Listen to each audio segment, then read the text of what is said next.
Hey guys, welcome back to Token Tech. Today I want to talk about overclocking and that there really are two different categories you should put overclocking into.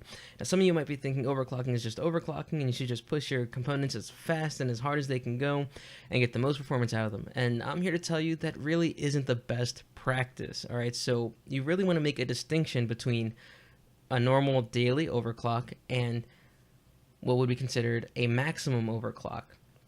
Your maximum overclock is the most you can get out of your component. In this case, we're going to be looking at a CPU, and this should be used for testing like graphics cards and doing benchmarks and trying to hit personal records or even world records for that matter. But this isn't how you should run your component every day. You should have a lower overclock that is much safer to run every day. So for instance, for me, I can hit a maximum of 4.1 gigahertz on my 1800X, but that's at a high voltage, 1.43-ish to 1.45 volts, which is quite high and will definitely impact the lifespan of the CPU. However, I can hit 4 gigahertz at 1.32-ish volts, much lower, much safer, and the performance difference isn't really all that much. So here on the right side, you can see that we have hardware monitor open. So you'll be able to see the wattage and the temperatures and the voltage and all the and utilization and all that information here as we run the test. Now, of course, the absolute values of these frame rates aren't that useful because we're not doing a proper test here because I have OBS running, I have hardware monitor going, and all that other stuff. But since I'm going to be doing the same thing when I test it with the maximum overclock, we'll be able to actually compare those numbers together because they're going to be under the same circumstances. All right, so let's go ahead and run this benchmark. Now, when I put the game into windowed mode, for whatever reason, it shrunk the window down too, but it's claiming it's still at 1080p. Either way, again, we're going to be running the same exact settings between the tests, so it's not going to matter really. What's going to matter is the relationship between the two numbers, all right, if we see a big difference. So here we have it running at it should be 1080p, basically high settings except motion blur is turned off, DirectX 12, with my 1800X set to 4 gigahertz at again 1.325 volts, and we can see the voltage here on the right hand side has man, I lost my mouse. Okay, well, it has decreased, as you can see. Again, this is liquid cooled, so the temperatures are going to need a lot longer to actually equalize. But we can see it spikes up to about 56 degrees. And we're using somewhere around 120 watts.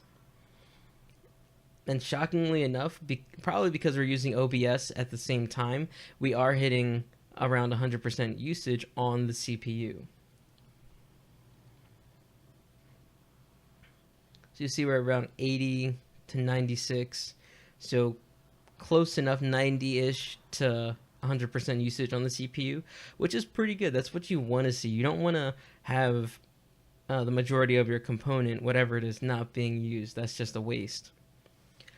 Now that, again, that's probably a combination of running OBS at the same time as this game, but definitely good to see high usage on it. So we'll get a good result.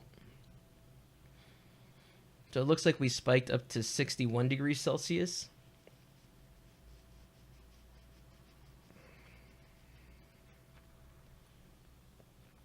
And again, this test isn't to show the true performance of the 1800X. To do that, I would need to do a proper CPU test. This is to see the relationship, right? How is this slower than maximum overclocks all the time? Again, I'm just trying to show you guys that the actual real world difference isn't that big of a difference.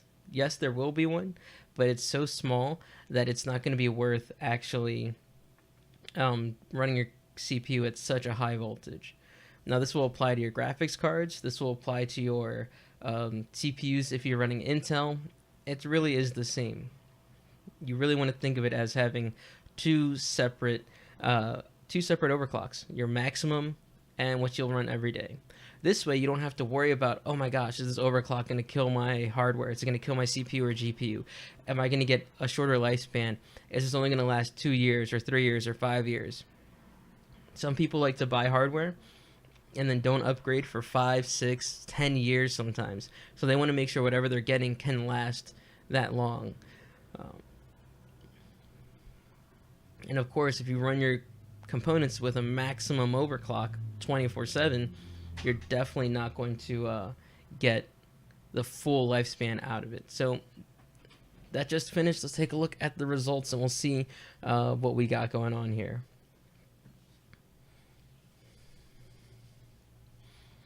All right, so we have 83 frames per second, or on average. All right, now of course that is lower. Normally I would get somewhere around 96 to 98, but again, we're running OBS, hardware monitors open. This is going to limit us a bit.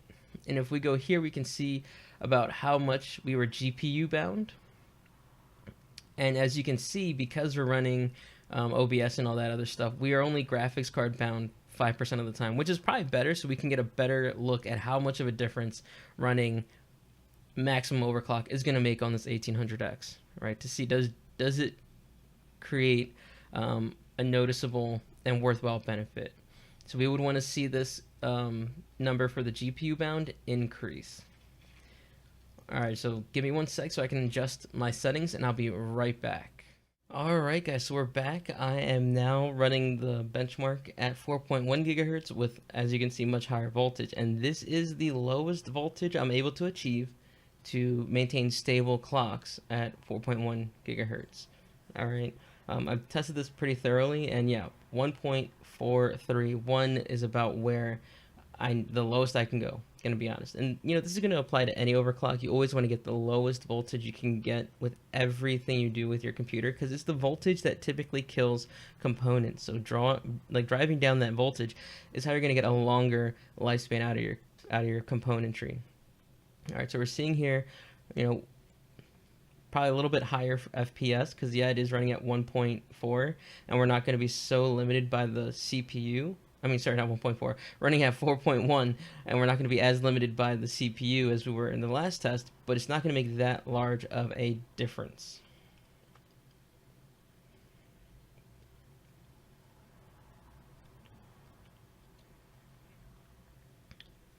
So I'm going to be honest, I guess it's kind of funny, but it's kind of true for a lot of people who do benchmarks. I've barely even played this game. I played a couple hours of the actual storyline, but I bet you know, I've spent many, many more hours just running benchmarks on this, it's kind of funny when you think about it. From what I played, it seems like a good game, but I honestly don't really know. But it's something that's used a lot in benchmarking. It's very graphically intensive. It does utilize all the cores, or most of the cores of your CPU. It is a well-optimized DirectX 12 game, which really isn't that common yet. So it is pretty cool to see that. So you can see that under load, our voltage is about 1.375. Again, I'm not sure why it does that, why it lowers the voltage after you start putting the computer under load. I have no idea why it does that. And again, if you know the answer, please let me know down in the comment section below. But you can see our temperatures are a bit higher. So we spiked up to 62. In between scenes, we're at like 56, 55. But again, we're going right back up to 65 degrees C. We spiked back up.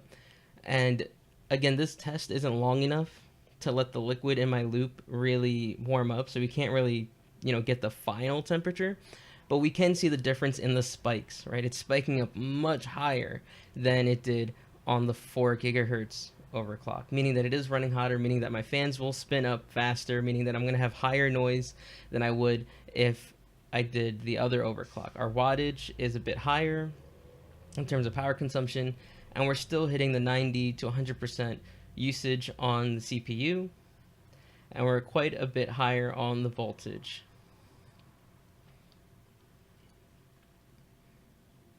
And again, I guarantee you our difference isn't going to be that big.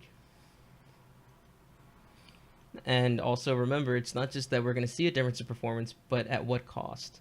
And at this point, since we're running at much higher voltage, we are putting the CPU under more stress, and it will cause damage over the long term. I would not recommend running this voltage, even if you really want to get that 4.1 gigahertz on your first gen Ryzen. It's just not safe for the chip. For Ryzen, you really want to keep it under like 1.4. I think you can get away with 1.42, but you want to get the voltage underneath 1.4. So you can see we're GPU bound 9% of the time. Just a second ago, we were 5% GPU limited. Now we're 9%. What that means is that we gained a little bit more CPU performance, very, very slightly more. And as you can see, the two graphs from last time and this time are very much similar. The green line represents the CPU, and as you can see, it's still not great.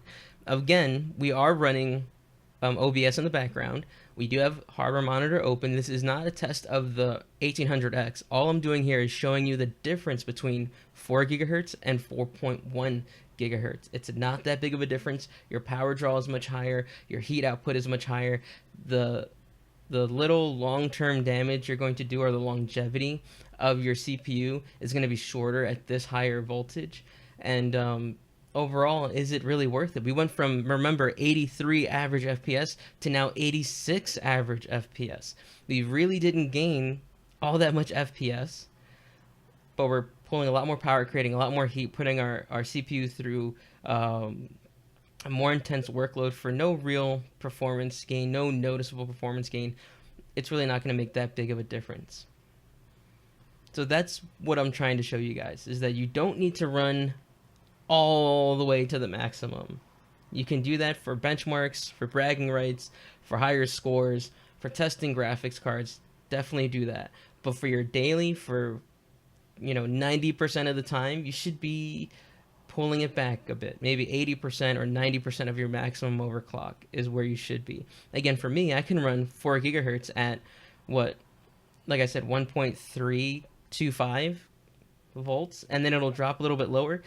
So definitely recommend undervolting, finding the lowest voltage you can do, but also on your daily, don't run all bore. All right, full blown is not necessary all the time. Anyways, I hope you guys enjoyed the video. Don't forget to like, comment, and subscribe, and let me know what you thought down below. Tell me if I'm an idiot, which I probably am, and tell me what you think about all this. Do you not care about longevity? Do you care about longevity over everything else? Anyways, I'll catch you guys in the next one.